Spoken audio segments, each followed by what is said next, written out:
Good late morning, everyone. For all of you who have tuned in to this episode of, let me bring it up, Real Living in Gurnee. Stewart, how are you, buddy? Good, good. How are you? I'm doing well. So I don't know, well, it's not officially summer, but it certainly feels that way, right? Over the past couple of weeks.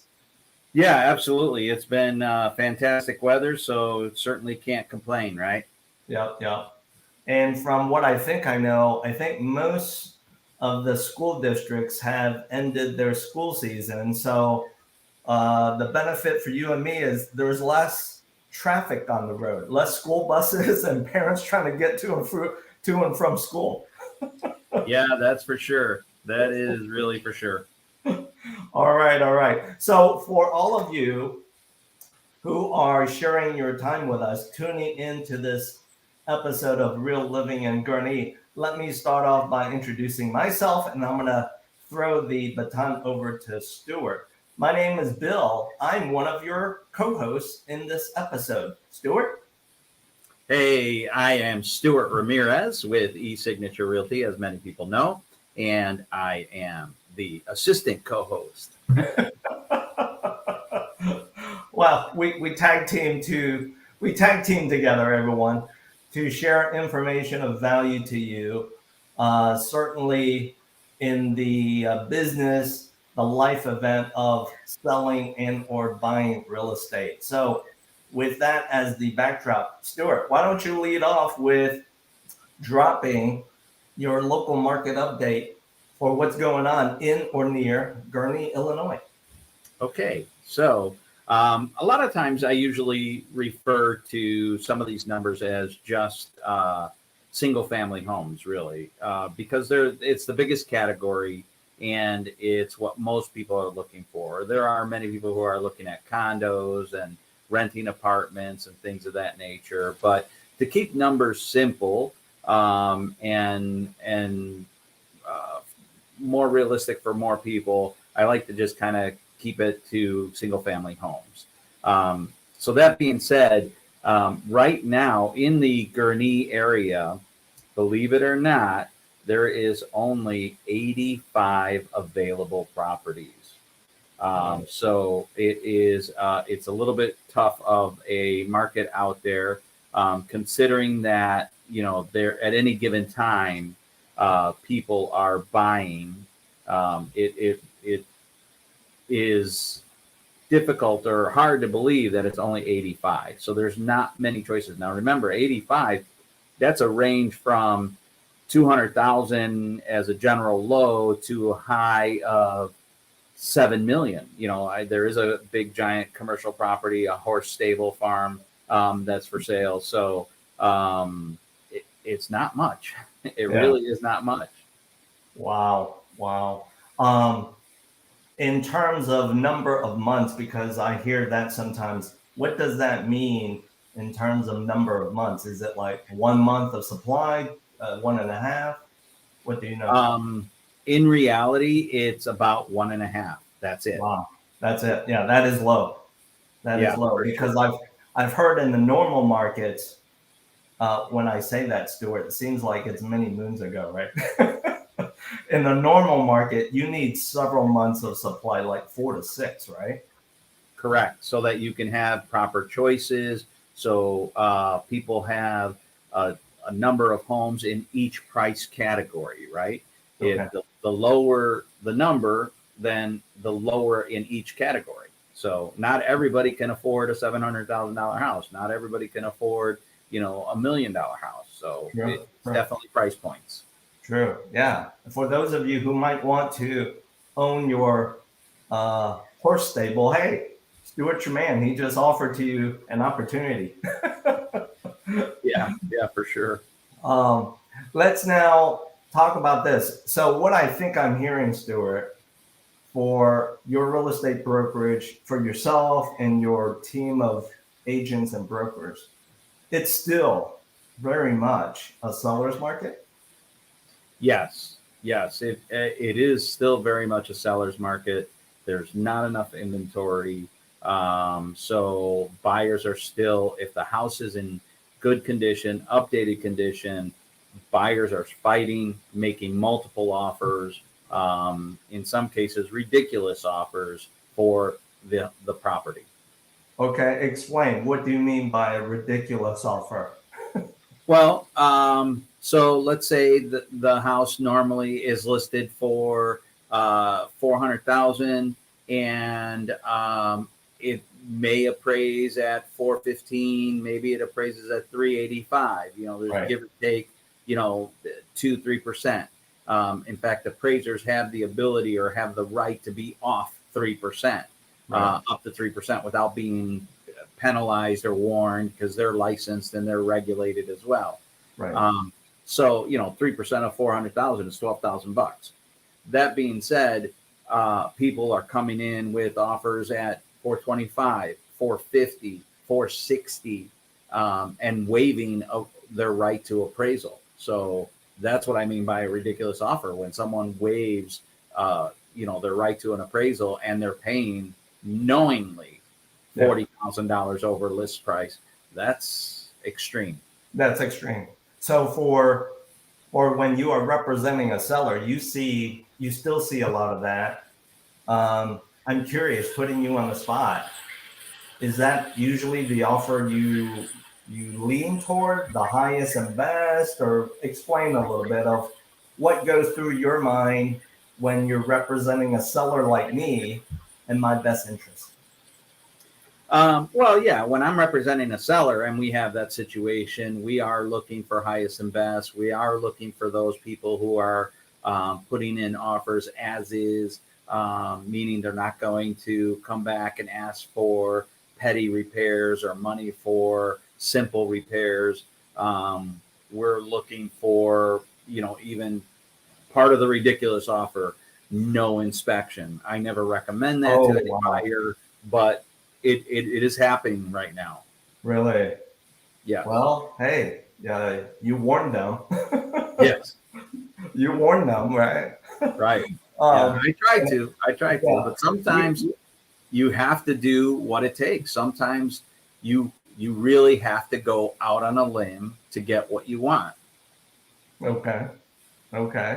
So let's flip the script. So when you're representing a buyer, how are you coaching your buyers on how to get them from point A to point B? Well, usually first and foremost, the thing that I do when it comes down to a multiple offer situation or the potential of a multiple offer situation is I remind them, let's look at houses that are slightly under your max budget.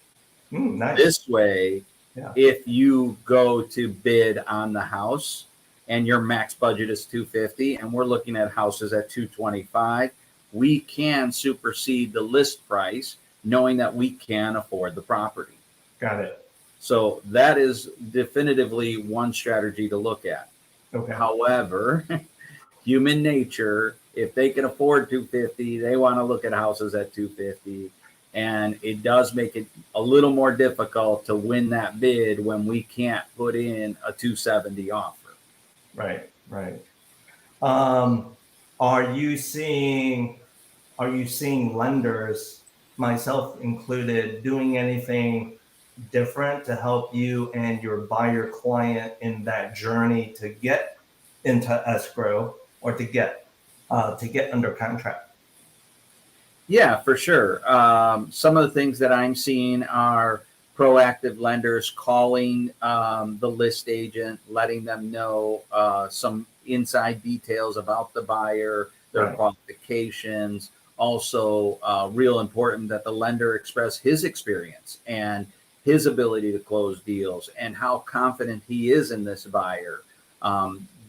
Believe it or not, just that basic communication will put a list agent at ease and make them want to gravitate towards that buyer. True.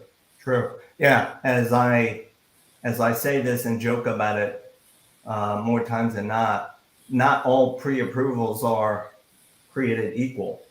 And until you can humanize it with a live conversation with you, for example, as a listing broker, seller's broker, just to fill in the blanks. It's all about reducing the obstacles, eliminating the risk from this is where we're at. How fast can we get to that outcome, right? Yep. Yeah. What are the top 3 things, Stewart, that sellers must do? They must do it if they want to sell now with you. So I kind of have a basic game plan. When you say 1, 2, 3, or the top 2, 3 things, it really is the game plan for sellers, right? So the very first part is get a realtor early. Yeah. And by early, I mean as soon as you start thinking we may need to sell, or maybe we want to sell, or I wish I could sell and go, live on the coast. As soon as you start doing that, that is when you should bring a realtor in. The reason is a realtor is going to help guide you on how to prep your home and plan accordingly to your timeline, whether it's 3 months out, 6 months out, a year out. I've had people contact me and say, I'm planning on selling in the next 5 years, but I want to start doing things for my home. Mm-hmm. And so it's good to bring an agent in with their experience so that they can tell you, okay, if you're going to plan to sell in the next 5 years, but you want to do some things to your home, do the things that are going to stay as a part of the updated things for your home to sell the best that it can. True. So that is the number one most important thing. Get an agent early. Okay. And determine what's important to you in that agent, right? Is it just experience? Is it that they have excellent reviews? Is it that they've, been in the industry a long time? Do they have longevity? Mm-hmm. Is it their price? Some people, unfortunately, I shouldn't say unfortunately, realistically, I'm a believer you get what you pay for, right? So if you want the cheapest dirt down, absolutely cost almost nothing type realtor service, that's what you're going to get, right? So you gotta think of that. But some people, they don't care. They just want, give me the cheapest you can possibly give me, not thinking that it's going to cost them, right? Penny wise, pound foolish in many cases. And then look at things like how responsive that agent might be. Look at things, are they on a team or are they an individual? Both circumstances have pluses and minuses, right? So, some people think a team is the best. It's not always the best. There are many agents who are individual agents that are way better than any one person on a team. And in some cases, way better than a whole team together. And then there's, have you spoken to them? Do you like the advice that they give? Are they a hands-on realtor? Do you need somebody who's hands-on? And look at their marketing strategies. So that's the number one thing. Number 2, ask them to give you a market analysis and review that market analysis. I don't know how many times I've sent a market analysis to a prospect, a client, a seller, and they don't even look at it. They go, okay, well, what should we list it for? So it's important. Look at that market analysis. Determine for yourself. Look at the pictures of your comparables. Look at what the market's doing. Look at those other houses and how they're selling. How fast are they selling? And why are they selling that fast? And that's all in the market analysis. Take the time to discuss this with your realtor, and you'll fare much better. And then the third thing is prepare your home, right? Based on the advice of your realtor, based on what you saw of the market, based on the pricing structure that you want to price at, really prepare your home and have it ready for market. It's important, whether you're going to improve some things, whether small or large. I'm a firm believer of do little things that have a big impact, not big things that have a little impact. True. Right? Yeah. So that's super important. Yeah. Is it important right now to still price it correctly, given that it's still a very strong seller's market, Stewart? Yes, it is important to price it correctly. And by correctly, I mean not excessively high Got it. or excessively low. I have Mm. seen a couple houses in the last year or two where the agent, in my opinion, inappropriately priced the house low. Okay. And all that did was cause mass chaos. Okay. You ended up with, you know, 55 offers, and there are properties that have had 55 offers. Wow. Um, it ends up being way too difficult to navigate, and it also ends up being the recipe for disaster, right? You could potentially pick the wrong person, the wrong deal, and not to mention, 55 offers means you had 70 people, 80 people, 100 people going through your house. True. Who would want that? Who would True. want 100 people going through their home? Yeah. Nobody. I Yeah. mean, it just, to me, is a disservice to do that. So, and then you can't price it too high. You can Okay. price it high. You can speculate. I've done it many times. But too high is a negative as well, because then people think, well, why didn't it sell? What's wrong with it? They start to think completely opposite of what you think they Right. would. And they start to either think something's wrong with the home, it didn't sell, in 2 minutes like everything else. Right. People obviously, when they go see it, don't like it. Or the smart people actually go, this seller's unrealistic. It's way out of price. They're not going to negotiate. I don't even want to waste my time submitting an offer. Yeah. I'll wait. I'll sit on the sideline until there's an event change, a Correct. price reduction, or whatever the case is. Right. Absolutely. Yeah. So all of you watching who are thinking about planning to, or flat out will be selling your home, you heard it from Stewart. Engage him early, start that conversation, and pay attention. Pay attention. That's what I'm hearing. Pay attention to all of those next steps and the information that Stewart and his team is sharing with you. Let's now flip to the other side of the table. What are the top things a buyer must do right now if they are motivated, capable, and ready to buy?